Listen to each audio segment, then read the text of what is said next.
हाय दोस्तों, सबसे पहले मैं आप सबको बताना चाहता हूँ कि ये एक फैन मेड एनिमे है जो सिर्फ एंटरटेनमेंट पर्पस के लिए बनाई हुई है। दोस्तों वीडियो को लाइक शेयर कमेंट और सब्सक्राइब जरूर कीजिए क्योंकि एक वीडियो बनाने में बहुत मेहनत लगती है। मैं इस वीडियो के लिए 50 लाइक्स का एम रखता हूं। अगर ये कंप्लीट हो गए तो मैं अगली वीडियो जल्द से जल्द लाने की कोशिश करूंगा। अभी तक हमने देखा कि ऐश, ब्रॉक और पिकाचू एक रहस्यमयी पोकेमॉन की तलाश में उस खतरनाक वॉल्केनो तक पहुंचे थे। पूरा इलाका अजीब कंपन और लावा की हलचल से भरा हुआ था। जैसे जैसे वो लोग वॉल्केनो के अंदर बढ़ते गए, माहौल और भी डरावना होता गया। तभी अचानक लावा के बीच से एक विशाल और रहस्यमयी पोकेमॉन सामने आया। उसका नाम था श्रीतो।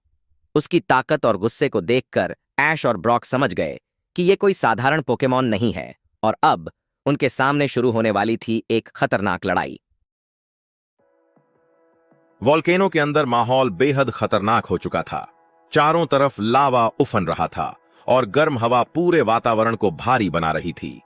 श्रीतो अपने विशाल शरीर के साथ ऐश और ब्रॉक को घूर रहा था। उसकी आंखों में जलती हुई आग साफ दिखाई दे रही थी, जैसे वो उन्हें खत्म कर देना चाहता हो। अचानक रीतो की जोरदार दहाड़ पूरे वॉल्केनो में गूंज उठी।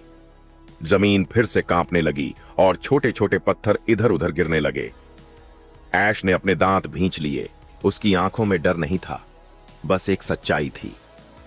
यह बहुत पावरफुल है, लेकिन सोचने का समय नहीं था। अगले ही पल श्रीतो ने अपने मुंह से लावा की एक तेज धारा छोड़ी। वो हमला सीधे ऐश और ब्रॉक की तरफ बढ़ा। सावधान! ब्रॉक चिल्लाया। दोनों तुरंत अलग अलग दिशा में कूद पड़े। लावा उनके पास की चट्टान से टकराया और उसे पिघलाकर राख कर दिया। अब ऐश ने आगे बढ़कर जवाब दिया, पिकाचू, थंडरबोल्ट!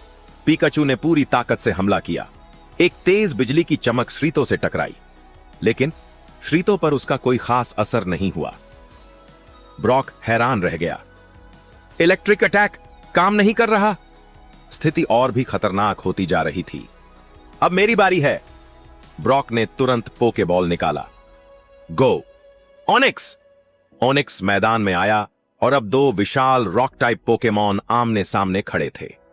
श्रीतो ने बिना समय गंवाए फिर से हमला किया। लावा की तेज लपटें ओनिक्स की तरफ बढ़ीं। ओनिक्स ने बचने की कोशिश की, लेकिन हल्का सा हिट लग गया। Onyx, rock टूम! ब्रॉक ने आदेश दिया। ओनिक्स ने बड़े बड़े पत्थर उठाकर श्रीतो की तरफ फेंके, लेकिन श्रीतो ने अपने भारी शरीर से उन्हें तोड़ दिया, जैसे वो कुछ भी नहीं हो। अब श्रीतो और भी गुस्से में आ गया। अचानक वो जमीन के अंदर गायब हो गया। ऐश चौंक गया। ये कहां गया? कुछ सेकंड की खामोशी, फिर जमीन फट गई। श्रीतो नीचे से निकलकर सीधे ओनिक्स से टकराया। ओनिक्स जोर से गिर पड़ा। ओनिक्स! ब्रॉक चिल्लाया।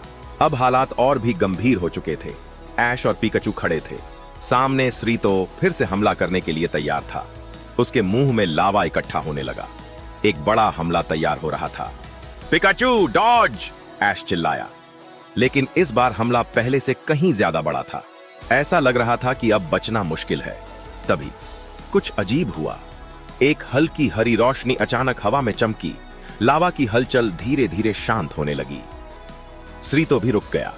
ऐश हैरान होकर बोला, ये क्या हो रहा है? धुएं के बीच एक परछाई उभरने लगी। कोई नया पोकेमॉन, शांत लेकिन बेहद शक्तिशाली। श्रीतो अब उस तरफ देख रहा था, गुस्से में, लेकिन थोड़ा रुका हुआ। ऐश और ब्रॉक भी चुप खड़े थे, क्योंकि अब कहानी में कुछ नया आने वाला था।